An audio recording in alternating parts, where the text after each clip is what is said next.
Hi everyone, welcome back to the channel. I am the big dog in the room, and this is Big Dog Still Game. So today I have a few topics I wanted to cover with you guys.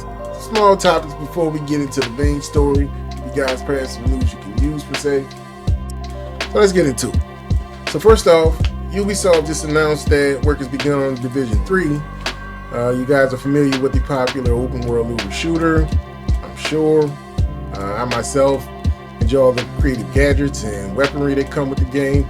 No word as to when it will be released, but chances are when you hear about it, you'll hear about it right here, so just stay tuned. Next we have the latest and leaks on Assassin's Creed Mirage. According to the Reddit user and individual responsible for the recently leaked 5 minutes of footage of the upcoming game, Kamur 8, I seriously doubt I'm saying that right, the game will be using De Nouveau, an anti-piracy solution that some developers use in their games to prevent people from tampering with it. This isn't exactly world-shattering, as Ubisoft and many other developers use the software in many of their games. However, the use of De Nouveau specifically is pretty controversial, especially for PC gamers, claiming that the software has a negative impact on performance. De Nouveau denies these claims, of course, and points out that their solution is only as good as its implementation, and that the solution's imprint is negligible when implemented correctly. But there is some evidence to the contrary.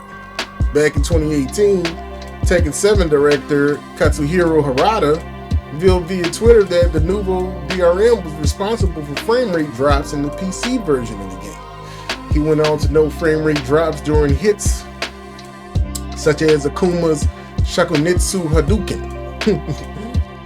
Around the same time, Overlord Gaming ran some benchmarks on the with De Nouveau and without De Nouveau version of certain games. As Extreme Tech noted in their article, De Nouveau causes performance issues in nearly every tested game, from longer load times to frame rate drops. De Nouveau's protection appears to slow things down, according to the article, who sometimes improves by 50% after De Nouveau is removed by the developer. Interesting. So fast forward 5 years, we can see how the use of De Nouveau can be a touchy subject for PC gamers. It's hard to tell what impact, if any, the use of De Nouveau will have on Assassin's Creed Mirage. The safest bet, as it would seem, is to purchase the console version. Okay, so now let's get down to the main topic. Came across this article that piqued my interest yesterday. It's a story from Xfire. The title, as you can see, is Activision is turning Call of Duty into Fortnite. This kind of struck me as odd at first, perhaps because I'm not all that into Fortnite. I know it's hard to believe, given how popular the game is. I just never got around to it. But anyways, so how is Call of Duty turned into Fortnite? After all, many would consider Call of Duty a military simulation game or simply the best first-person shooter ever, right? Call of Duty has always been about realism and immersion, which is what I love most about the franchise. But lately, at least according to the author of this article, Call of Duty has evolved to increasingly resemble the pop culture mixing pot that is Fortnite. Cites the company's recent announcement to include Lilith, the Succubi Queen, and Inarius from Diablo 4, which is really cool, and other crossover characters that have found their way into Call of Duty, like characters from Amazon Prime's popular series The Boys, rapper Nicki Minaj, and Kevin Durant. So ironically, I came across an article right before reading this one that Todd McFarlane's Spawn will be making an appearance in the upcoming 6th season of Modern Warfare 2. I remember thinking to myself, Spawn is cool. Perhaps like a lot of people, I don't make much of these things. It is fun to run around with atypical characters and do assassinations and things like that on people.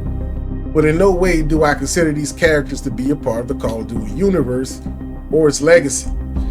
If I saw it that way, I would probably not like the game that much. And this is the issue I think the author is having, and perhaps the same is true for some diehard Call of Duty fans out there. They feel that popular crossover characters take away from what made the franchise great.